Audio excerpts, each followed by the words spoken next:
All right, so we are got it live streaming. All right, so we're just waiting a few more minutes to get started. So if anybody's joining from Facebook, great. And seeing if anybody else logs in. So, well, let me just, in case anybody's joining from Facebook, want to introduce myself. So my name is Tracy. I am a nurse practitioner. I am also certified in alternative medicine, specifically something called nutrition response testing. So, okay, we got a couple more people. Hello, hello. If you could just mute yourself, that would be great. So, very good. So, all right. Okay, so again, so I'm a nurse practitioner. I'm certified in alternative medicine. And just for anybody on Facebook who is, not familiar with me, I have been a cardiac ICU nurse since 2004. I've been a family nurse practitioner since 2017. And I have been doing alternative holistic health since 2015. So I got into holistic health actually because of my pets. And my pets were kind of really sick. And I was one of the, when I first saw nutrition response testing, I thought it was kind of a whole bunch of voodoo-ish and a whole bunch of other stuff. I found great results. The veterinarian was fantastic and she helped with a lot of other symptoms with my pets. And I had really bad skin condition, psoriasis/eczema. It was atopic dermatitis. Anyway, I went to 3 dermatologists. They couldn't find any answers to my skin conditions. I had been pretty much born with this and I've suffered with it on and off. They wanted to put me on autoimmune suppressants and working in the hospital. I was like, heck no. So after doing a holistic vet for my pets for over 5 years, I finally asked if somebody did this for people. And they did. And it took a while for my skin to clear up, but it was a heck of a lot better than going on autoimmune suppressants and then being really, really sick. So that's kind of my story in a nutshell, a quick, abbreviated version of it. Just so that way, anybody who's not familiar with me or what I do, you kind of have a little bit of a background why I got into holistic health in the first place. So I want to actually, we're going to start, and everybody here, there's a lot of misinformation about diets. And let's go ahead. Oops, we have, I'm going to mute you. There you go. Okay. So we're going to begin. So diets. Really quick, somebody give me a heads up or a thumbs up that you guys can see my screen. So Mary Jo? Yep, I can see it. Good. So you can see foods, diets, and fads. Great. Just want to make sure. Okay. Yep. So what should I be eating? Okay. That's the top topic. And you hear so much about so many different diets and what everybody should be eating. And that gets really, really confusing. You hear a lot about, and it kind of gets overwhelming, I'm sure, for a lot of different people. And really, what can I do to improve my health? Because we are what we eat. So diets. There are several out there. I'm going to talk to you guys about some common ones. Okay. Low fat diet. Basically, it's a decrease in fats and oils in your consumption. Okay. Low carbohydrate keto. Okay. You're taking in very low carbohydrates, usually about less than 50 grams total per day. You have vegetarian. So vegetarian diet, is mostly plant. They will allow for eggs, dairy. Some vegetarians, not really strict, will allow for fish as well. And then you have the vegan diet. No animal source for any of their intake. And a paleo diet. Okay, that is grain free. Okay. So let's break down these kind of diets and really what are the big nutrients that really we're talking about here that kind of define each diet. So we have carbohydrates, proteins, and fats. Okay, so let's talk about fats and oils. And I'm actually going to talk about this a little bit later on when we talk about proteins for various reasons. So we'll get into it a little bit more in that section as well. So healthy fats and oils consist of avocados, coconut oil, butter, or, and I didn't put this on there, but ghee butter, which is actually not found in the fridge section. So ghee butter is GHEE. So grass-fed butter or ghee butter. Fish oil should be from wild-caught fish oil, and animal fats. Unhealthy types of oil: vegetable oil, corn oil, or canola, margarines, vegetable shortening, and butter from commercial farmed or factory raised animals. Okay, so that's kind of it in a nutshell. But now let's talk about saturated, polyunsaturated, and trans fats. And you guys are like, what the heck are all those, and what are they, and what do they actually mean? And let me see if I can, there we go. Oh, I don't know if you guys can see. I want to, all right. Oh, fudge. Let's go back. Okay, so polyunsaturated, these by definition are molecules that have more than one unsaturated carbon bond. These are your omega-3s and omega-6s. And there's actually 3 or 4 types of omega-3s, and I'm not going to get into each specific one. I just kind of want you guys to have a rough idea. I don't expect you guys to memorize this or fully understand it, but by definition, a polyunsaturated fat is molecules that have more than one unsaturated carbon bond. They are liquid at room temperature and solid when chilled. Okay.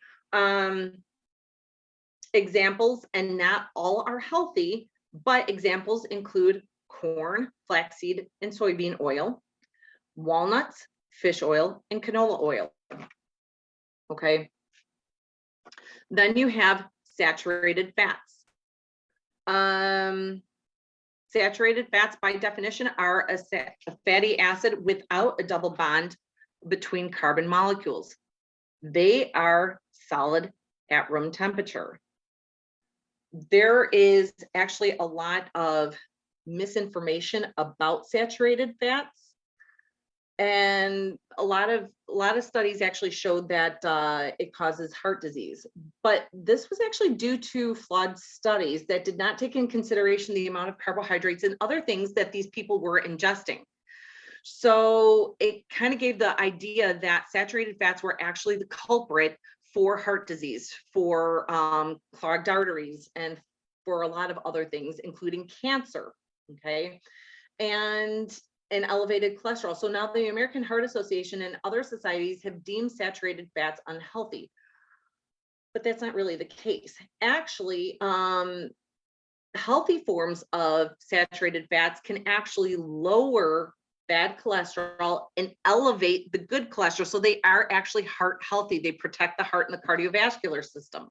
So some examples include butter, again, from grass-fed cows, coconut oil, animal fats, and whole raw milk. So believe it or not, yes, raw milk from grass-fed cows is actually healthy. We don't take out the nutrient when they get pasteurized. We take a lot of the nutrients out that make milk actually good for us. Okay, so raw milk is actually really important. Trans fats. Now, trans fats, it is basically universally across the board. Everybody can say that, stay away from trans fats. Okay. Trans fats, what are they? They are processed. They are partially hydrogenated oils, and they're used to keep foods fresher longer. Okay. They lower the good cholesterol, they elevate the bad cholesterol. Examples include margarine, shortening, and it's also found in both dairy and non-dairy creamers. Okay, so read your labels. So because they can be hidden. Okay. So why are fats and oils important? They are actually very good for a lot of different things. They improve cognition.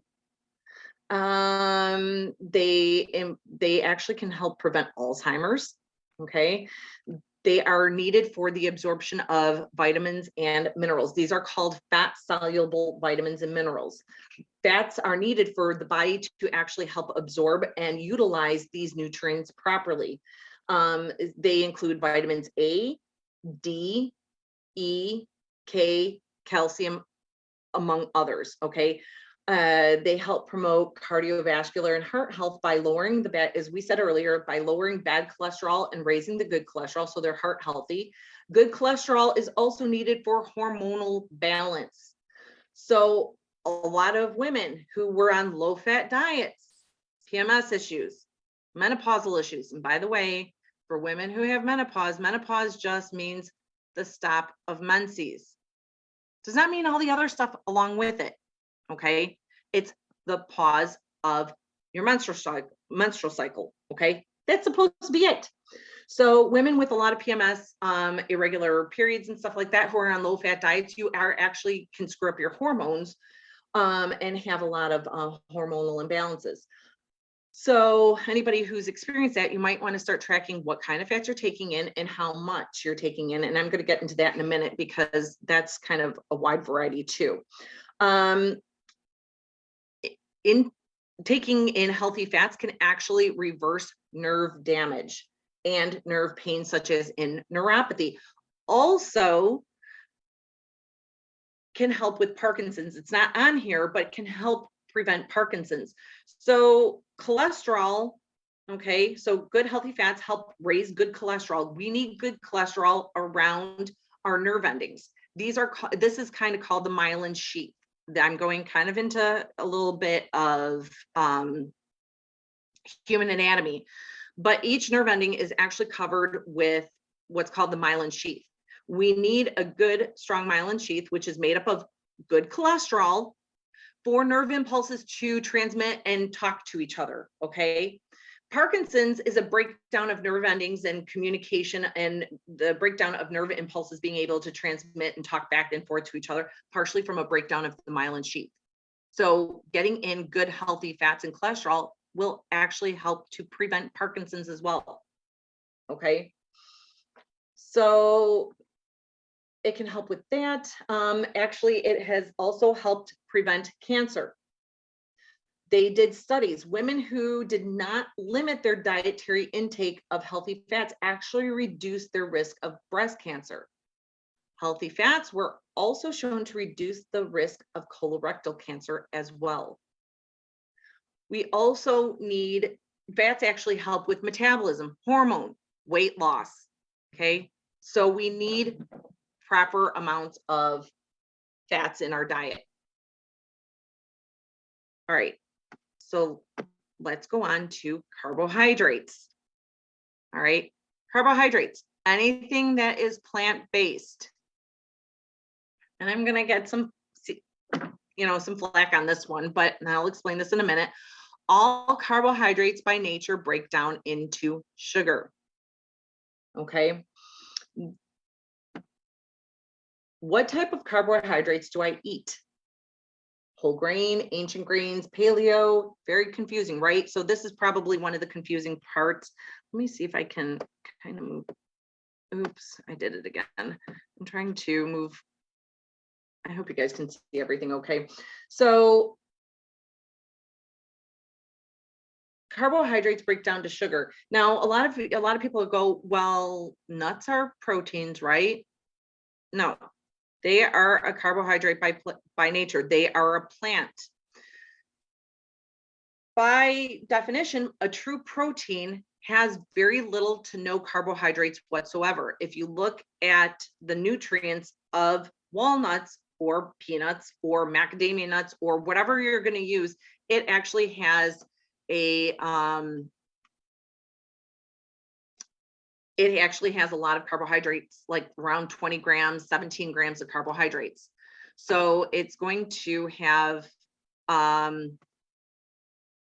it has a lot of carbohydrates. So by nature, nuts are actually a carbohydrate. They have a plant protein in there. They're still a plant. Okay, they're still a carbohydrate. So carbohydrates break down to sugar. You can see that it causes organ dysfunction. It can lead to inflammation and lead to nutrient deficiency. I'm sure some of you guys have heard me talk before, but I'm going to say it again. So sugar actually causes inflammation within the body. Okay. If it causes inflammation in the body, including the gut and everything else, your body cannot absorb nutrients properly. If it can't absorb nutrients properly, you're going to lead to organ dysfunction. So we want to limit the how much carbohydrates we actually take in. Studies have shown that taking in more than 75 grams of sugar or carbohydrates actually lower the immune system. Your white blood cells actually kind of become paralyzed in a sense. So they can't fight off infection that well, all right? So the key number is 74 grams, okay? That's not keto, by the way, but it is a lower carbohydrate diet, okay? Now, what constitutes carbohydrates?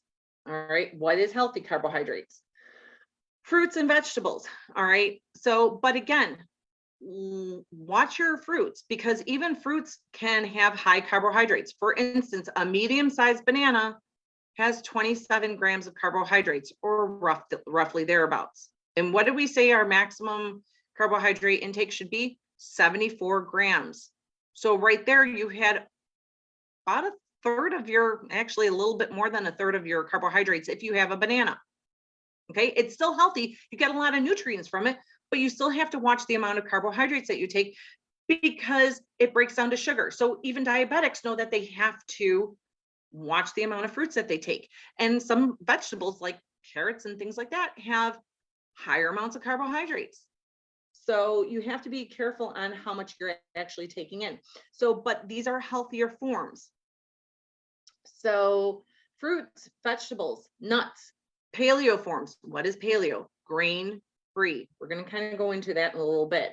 So I'll go into that next. But it's grain free. That's what paleo stands for.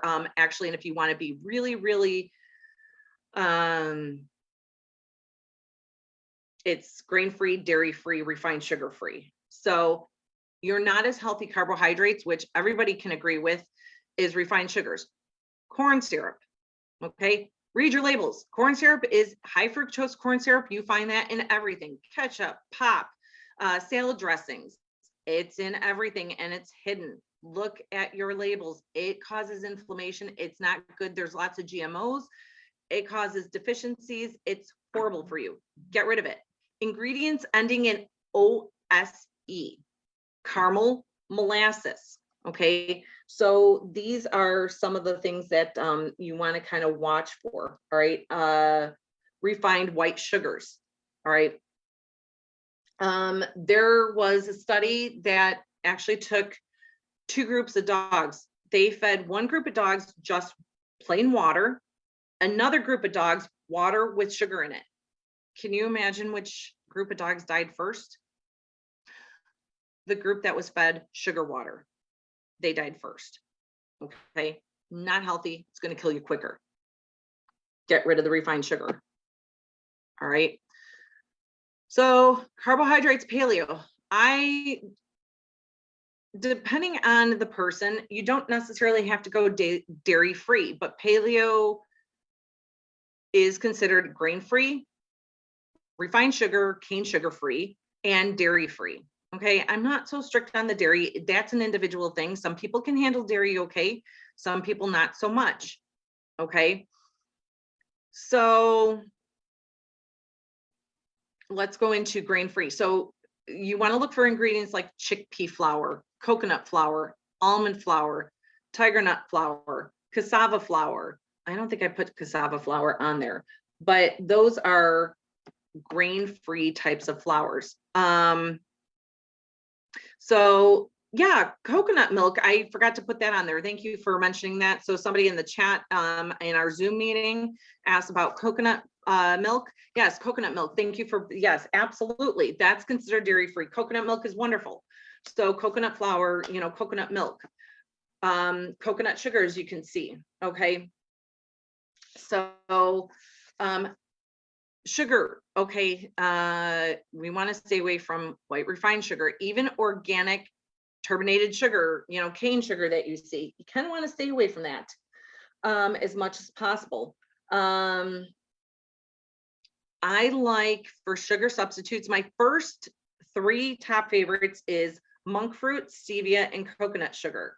So monk fruit and stevia have a lower glycemic index. These are natural and they're great for diabetics. They're not going to raise your blood sugar. Okay. And these are a 1-to-1 ratio for baking. You can bake with these. Stevia is not one of my taste wise, I don't like stevia. To me, it leaves a little bit of an aftertaste. Monk fruit does not. So I like monk fruit. Okay. You can use it in baking. It's a 1-to-1 ratio. The next one is coconut sugar. It does have nutrients in there. It does not, it's lower on the glycemic index than regular sugar, like refined sugar, cane sugar. It's considered a paleo sugar. Monk fruit and stevia have a lower glycemic index of 0. Coconut sugar has a little bit higher, but not as high as maple sugar or date sugar. Okay.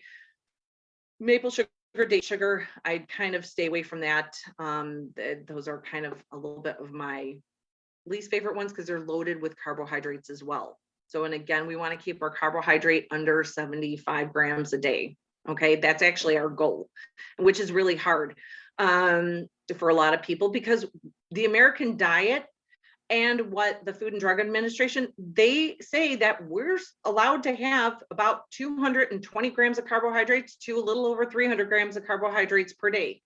That's way, way, way too much sugar, way too much sugar. So that's what we're told. That's what I was taught in school as a nurse, that, you know, average diet, you know, high into normals in the 300s, but that's still normal. Yeah, no, not so much. So carbohydrates were actually shown to, it breaks down to sugar. Your liver has to break down carbohydrates. It turns it into cholesterol, okay, into bad cholesterol too. And this is where you get fatty liver disease. And this is where you get clogged arteries, okay, from way too much starchy carbohydrates. Now, and then the other thing too is that people are like, okay, well, what constitutes grains? And I do want to go into that. Grains are your wheat, white rice, brown rice, corn, oats, spelt, millet. Some of these are ancient grains, but people still have, and quinoa isn't really considered a grain. It's considered an ancient grain, but it's really not really a grain either. But people can still have some irritation or some inflammation to this and not even realize it. So those are just to kind of name a few of common grains that we see. All right. So even gluten-free has brown rice and white rice. Lots of GMOs, even non-GMO stuff can cause inflammation. It's just, I would just really stay away from grains as much as possible. And sugars and grains are addicting. Sugars are more addicting than cocaine. Studies have actually proven that. So that's why we're all carb heads, okay, in the United States. We are completely all carb heads. So dairy-free, oat milk, almond milk, soy milk, coconut milk. Coconut milk is probably out of all 4 of those choices, which I didn't put the coconut milk on there. So thank you for, you know, reminding me about that one. I put coconut flour on the other side. I just forgot to put the milk on there. Coconut milk is probably my favorite dairy-free one. Almond milk second, although too much almond milk can actually be hard for the gallbladder, liver, and stuff like that to actually process. So minimize the almond milk. Oat milk. If you have inflammation from regular oats, you need to stay away from oat milk. It's a grain. And soy milk, I just would stay away from soy, period. Soy causes lots of inflammation. Lots of people have intolerance to soy. Lots of GMOs. It's not one of the choices I would actually really recommend.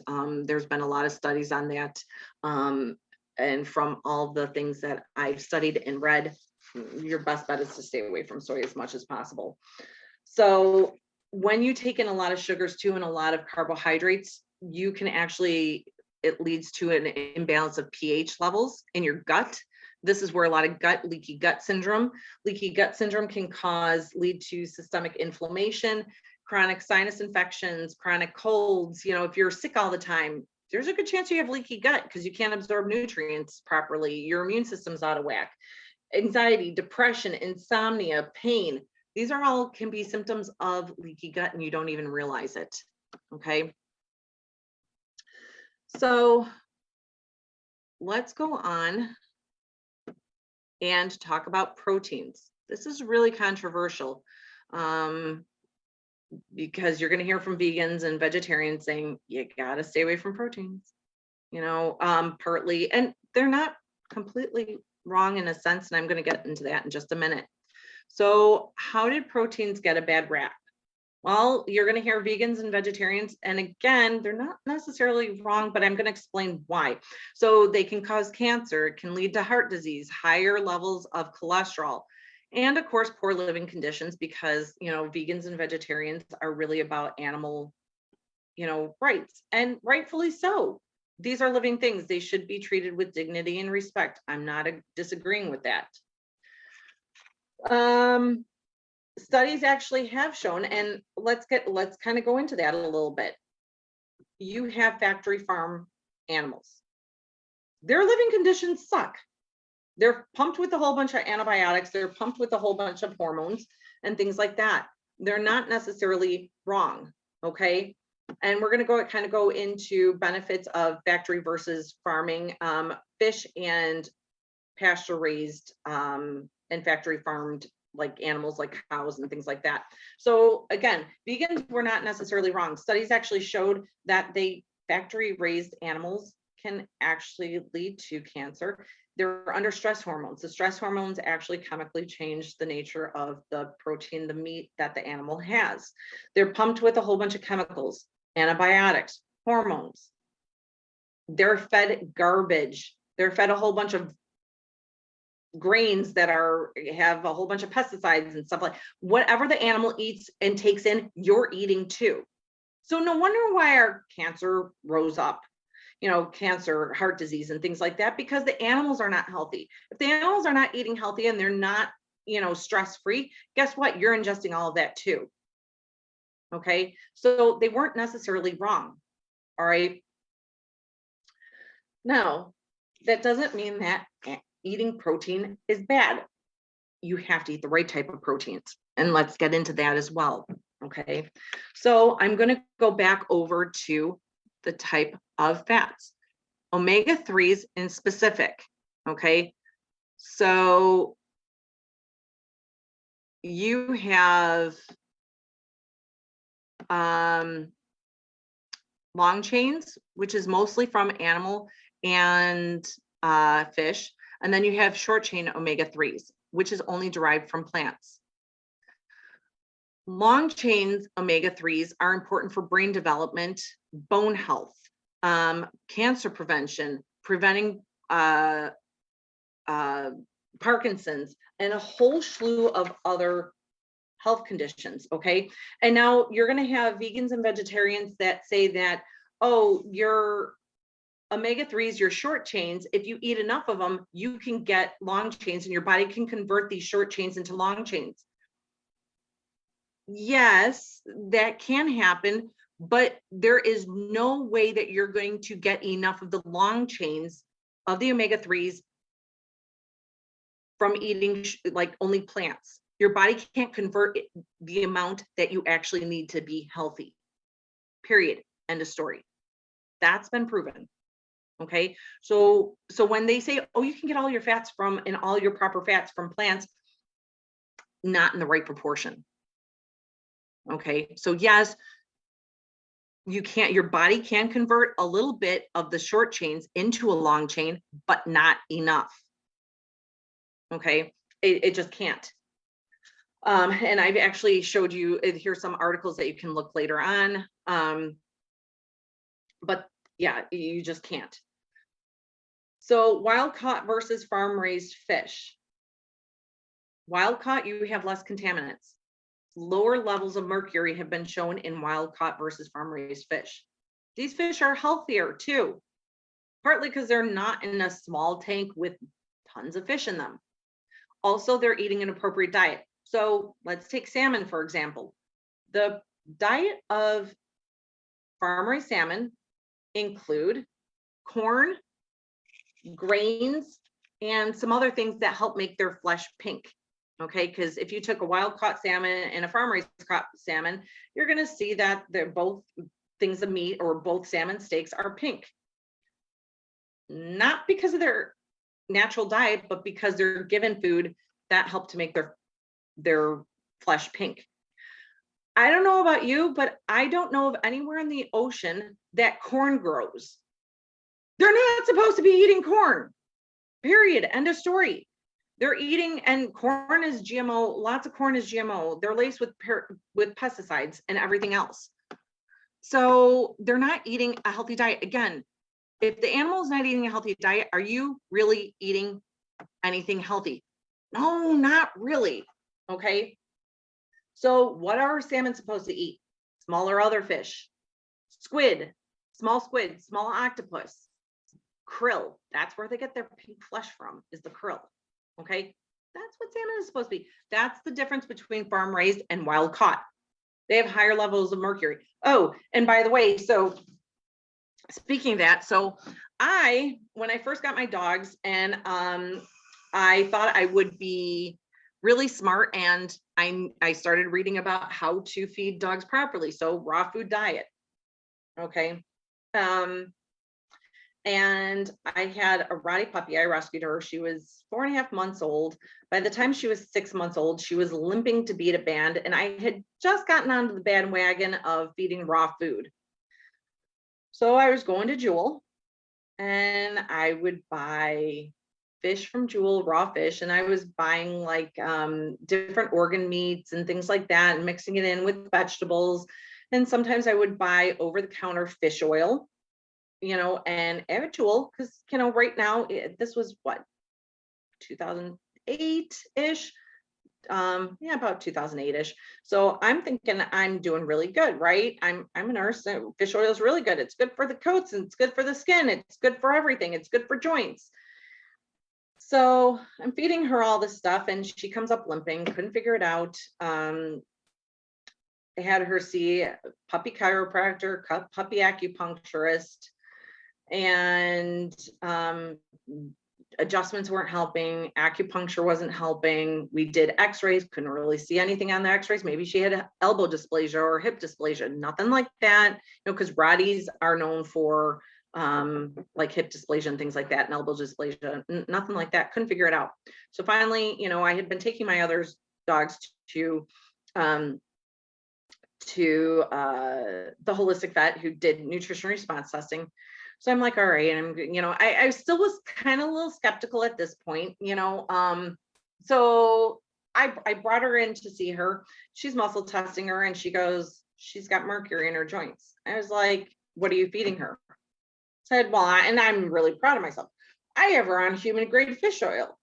I'm feeding her, raw fish. And she goes, is the fish wild caught or is it farm raised? I don't know. It's at Jewel.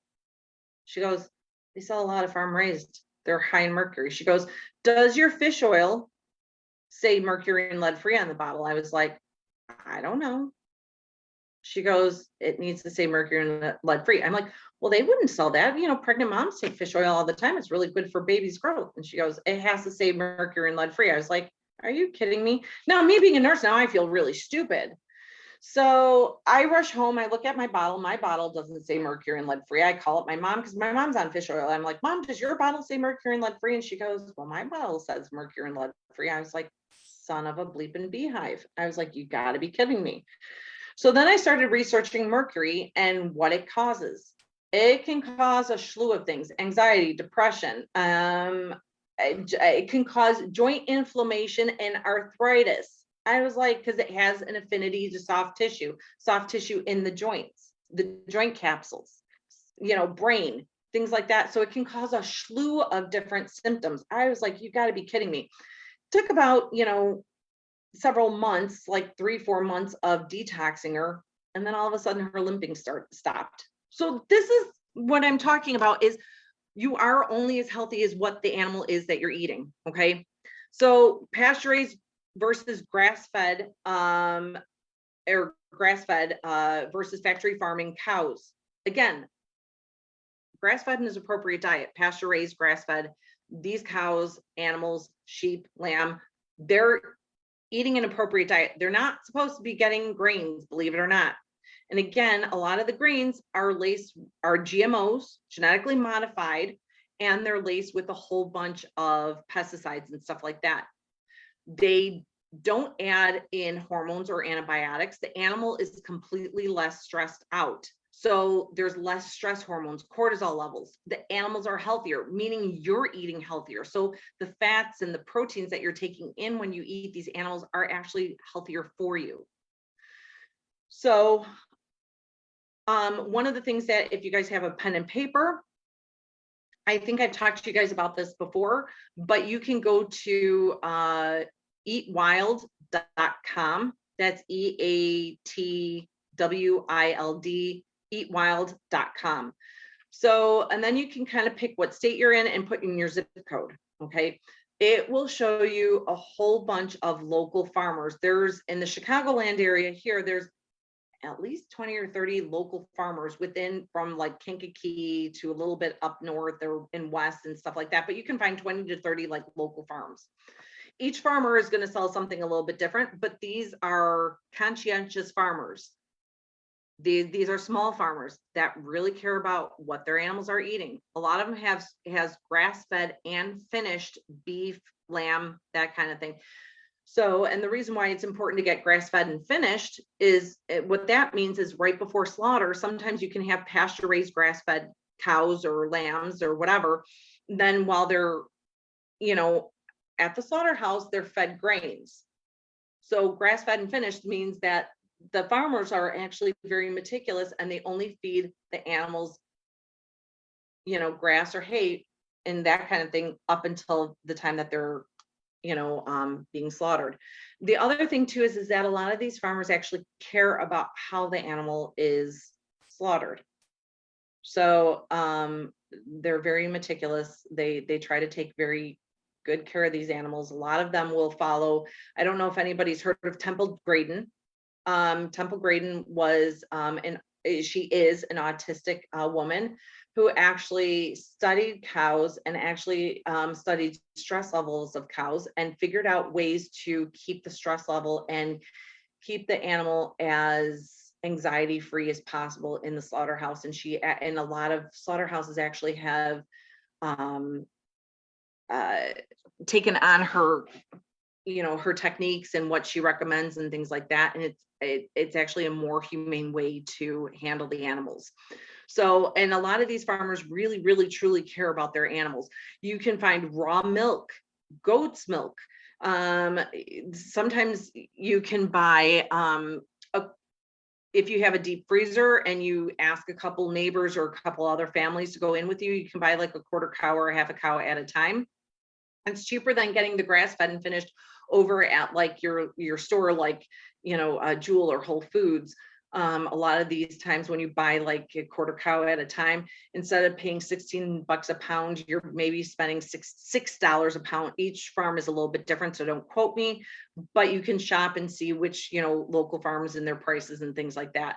So you can buy, and they'll actually, give you the cuts that you want. If you say you want X amount in ground beef, if you want X amount in, New York strip, they'll give you that. So you can talk to them about that. And you can buy like a quarter cow, a half a cow at a time. So yes, it's more money up front, but it's a heck of a lot cheaper than buying per se, let's say over at Whole Foods or Jewel. And they have pasture raised chickens and things like that. And it's that's another thing. So pasture raised chickens, you want pasture raised chickens. Why? Because they're supposed to be foraging for bugs. They're supposed to eat bugs. If they're cage free, that means that they don't see outside. They're not stuck in cages, but they never see outside. So they're only eating seeds, grains, things like that. Okay. And which, by the way, chickens aren't supposed to, actually, no animal is really supposed to eat corn. So you have to be mindful of what your chickens are eating too. Because again, if you have an intolerance to corn or other grains and the animals that what they're eating, you have that food protein in their meat and then you're ingesting it too. So this is cross contamination kind of in a sense. So you have to be mindful of what the animal is eating as well. But chickens, they're supposed to be outside foraging for bugs. So you have, traditional factory chickens, which they're all shoved in a whole bunch of cages and it's very unclean, unhealthy. They're stacked on top of each other. They're really, really sick animals. And I feel really, really bad for them. And then you have cage free. So they don't go outside, but at least they're not sitting in cages. That doesn't necessarily mean that they're not cramped up, but at least they're not in cages. And then you have range free chickens. They have access to outdoors. Whether they actually go outdoors or not is a different story, but they have access to outdoors if they so choose. The size might not be really that big, but at least they're not in cages and they have access to outdoors. Pasture raised means they actually are out in pasture. So they probably have coops that they go into at night, but they have access to grass and being outside and stuff throughout the day in larger areas too. So pasture raised, organic, that's what you want because you want them foraging for bugs. Okay. If you take an egg from a factory farm chicken and an egg from a pasture raised chicken and you crack it open and you look at the yolk, you're going to see a big difference in color. Needless to say, the pasture raised chicken egg has actually more dense nutrients than the factory farm chicken egg. Okay. And it's a heck of a lot healthier. So I hope that kind of cleared up a little bit about factory farms and some of the meats and everything else. So to recap, carbs, less than 75 grams per day. Okay, you don't necessarily have to go keto. If you want to, you can, but you really need to know what you're doing to do keto, but at least less than 75. So magic number is 74, no more than 74 a day. So grain free. Oh, and anybody who is interested, so you're like, okay, well, where do I buy this grain free bread? Okay. Whole Foods, Jewel, I think Aldi's might now even sell some of this, but I like Base Culture is a good brand. You can find that in the frozen section. It's a paleo keto, so Base Culture. Let's see, Mickey's is another one. They have paleo English muffins. They might even have like frozen paleo like blueberry muffins and things like that. So Mickey's is a good brand for like snacks and stuff like that. I like the tortilla because I'm a big crunch head. I love crunchy stuff. So Late July is the brand. Jewel sells it. I know Whole Foods does. They have a grain-free